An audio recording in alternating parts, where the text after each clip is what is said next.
This is a vision cast I do. It's really at this point very crude, and I have to work on a lot of the details and language, but more or less, I've done this with a handful of churches and still working on the language. But basically, what I do is I put down a funnel like this, and I say, for the most part, what you've been doing at your church is you've been working this funnel, and I put right here, right here, and then I put another block right here. Okay. And I put in these blocks, I put people that are attending your church. And that's the best that they're just, and most likely they're in worship or they're just out there. We're going to put 100% right here. Okay. So what most churches at this point, or what I've done, what I did for 20 some odd years, is we were always, and people were generally coming into the church. This was the kind of the front door for the most part. Churches have front doors all along the way, but the most part, the first step into their church, and maybe this is a better way to look at this, is coming through attendance. The next one is we want to get people from attendance to, we want to connect them, right? And that's generally done through some type of group, small group in the church structure. It's Sunday school, a home group, maybe some study group or women's group or men's group, but they connect relationally. Okay, so we're kind of working them down this funnel, and there's all kinds of activities along the way to get people connected. There's all kinds of programs, but the next thing that I worked this funnel was I eventually wanted to get them to an area of serving. And I'm just going to put service here or volunteer. Okay. And this was what we were always trying to do, was get people from here to here, was working this funnel. And I put 100% because this were 100%. These are attenders. These are just people on the fringe. But most time we could get about, I don't know, in a really, really good day, somewhere between maybe, I don't know, 50 to 70% of that 100 down to here. Now, service, actually serving in the life of the church, that dropped considerably down into the third 20 to 40%. Now, I've worked this funnel, and you should work this funnel. This is a good funnel to work. This is what most churches are working. Now, the problem with this funnel, and it has lots of beautiful things, is it rarely produces a disciple maker.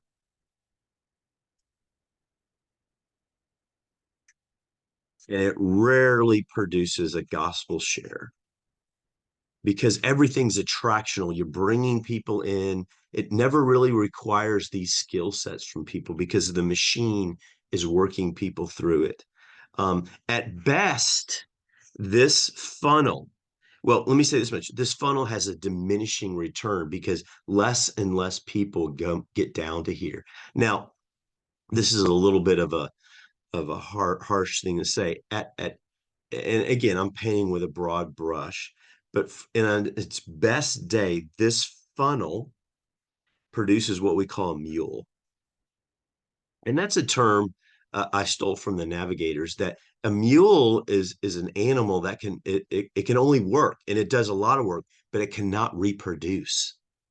And so I gave all of my energy, and I should have, to this funnel. And this funnel has worked in the West for the last 80 to 100 years. And it still works. It works at building a big church. It works at getting big budgets. It works. And by the way, my job was to make this great and to make these entry spots into this church and get, this was my job, to make small groups great and get people to serving, and somewhere down here they start giving money. And I worked this, and it worked, and I will still work it. And let me say one other thing. And again, this is a long vision cast, and it's probably not reproducible. But the provisions And meaning what attracts people to this lower funnel is what we call the 4 Ps. And they're good things. The first one is what we call programs. Something in this lower funnel they love. There's a program that this lower funnel offers. It can be Awana, a wonderful worship ministry, a great groups ministry, a quilting ministry, something in this lower funnel that they really are attracted to. They get great value out of it. It brings, they really enjoy it. The other P is what I call people. And these are good things, by the way. I'm not knocking them. They're provisions of this lower funnel. Is there's a relationship in here or relationships they're connected to. They like these people. They have a great relationship. They go do things. They just like, they're connected. There's relational connections somewhere along here. It can be in service, a group, or wherever. The other one is what we call personality. There is some staff member that they are connected to. And it might be the pastor's preaching. They love the preaching of the pastor. They love the small group guy. There's some charismatic leader that they're connected to in this funnel. And the last one is proximity. They are connected to this funnel because this funnel's near them. It's close to their home, work, whatever, play. And so these are good things, wonderful things. They tend to what connect people up here and they connect them down here. They draw them in and they connect them.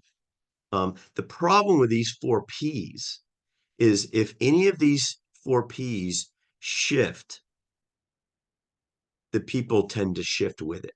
If they're connected with it, they go with the Ps. Now, this funnel is a good thing.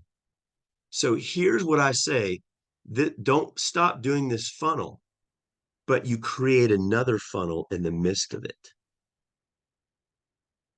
This is what we're going to call the made to multiply funnel. And this funnel is where we're going to create a leadership pipeline. Okay. Now, this big funnel serves as the relational fishing pool to get people into this funnel. This is what we are all working. Now, let me say one other thing. This funnel right here, the assumption we're making is if people are moving down this funnel, they're maturing as a believer. Now, that might be the case, but it's a massive assumption. So in the midst of this funnel, you need to create another funnel, okay? And we call it made to multiply. This funnel, the farther you go along in this funnel, it creates a leadership pipeline for new group leaders, new church leaders, elders, or something like that. It creates church planners. It creates long-term cross-cultural missionaries. This becomes your leadership pipeline. This is where people learn to share the gospel and become disciple makers in this funnel. Now, let me share a sobering fact about this funnel. Not everybody in this bigger funnel is going to end up in this funnel. If you get anywhere between 15 to 20% of the people in this larger funnel into this funnel, it's a win. The other thing is the entry spots into this funnel or the on-ramps into this funnel are several things. One, it can be an event training, a gospel conversation training. The other way we get people in this funnel, we have ongoing training. We call them drip trainings, where they're on Wednesday nights where we're dripping out the training. The other way you can enter into this training is through the harvest, our ongoing harvest time. Okay, these are how people enter into this funnel. We have every week we go out into our community. And so a lot of people enter through that. A lot of people enter through that. A lot of people, these 2 or 3 times a year gospel conversation training. The other on ramp, which is significant, is our 3/3 groups, our ongoing, we call them made to multiply groups. So people they want to enter into what this world looks like. They can enter in to one of these four. Now, let me give you a fifth entry, is when people come into it through groups or through Harvest or any of these. The other big on ramp into this, and this is a star, is what we call one-on-one training. For whatever reason, they can't get into a group, or they get into the group. Let me say this much: they'll get into the group, and then the group's talking about Harvest, and then they'll jump into Harvest, and they realize there's a gap, and then we go, hey, let's take you one-on-one. And that's probably the most powerful way to enter into this made to multiply. And what we find is the longer people stay in this, the more of a leader they become, a new group leader. They become a new elder or a leader in the church. They eventually enter into the church planning residency, which is a part of this made to multiply. They eventually are the people we fund in terms of long-term cultural missions. But you have to have this second funnel among this big funnel. Now, a couple things, last things I want to say. These 4 Ps are good. You got to work these 4 Ps. You got to be good at these. If you're not, you're going to lose your job. You got to work both funnels. By the way, this big funnel, I can do 9 to 5, Monday through Friday. And I did a good job. But this funnel is what I gave my time to. And I was always trying to work people into these on ramps. And I knew if they experienced some part of this funnel, chances are they would get hooked. And we would begin to make disciple makers and gospel sharers. So that's a vision I use. It's very complicated. I would agree. I don't know if it's reproducible, but I hope that makes sense. And I'm working on it, and I'm making it a little bit more cleaner. But this is what I'm offering churches. This track among this bigger track is to create this track. By the way, one last comment. This funnel right here begins to impact this funnel.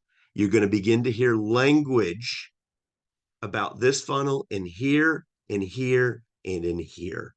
So this funnel, it begins to, over time, it creates one of two things. It's going to create tension in these other areas, or it's going to begin to influence the small groups, the open small groups at your church that are doing simple fellowship and Bible. It begins to affect the language in the worship service, and it begins to impact where people begin to serve in the life of the church. And so this funnel, if it's embraced by the staff and key leaders, it will create tension with this funnel, and it should. That's good. But it begins to impact the language and the structure of this funnel. I hope that makes sense. If you have any questions, just give me a call or email.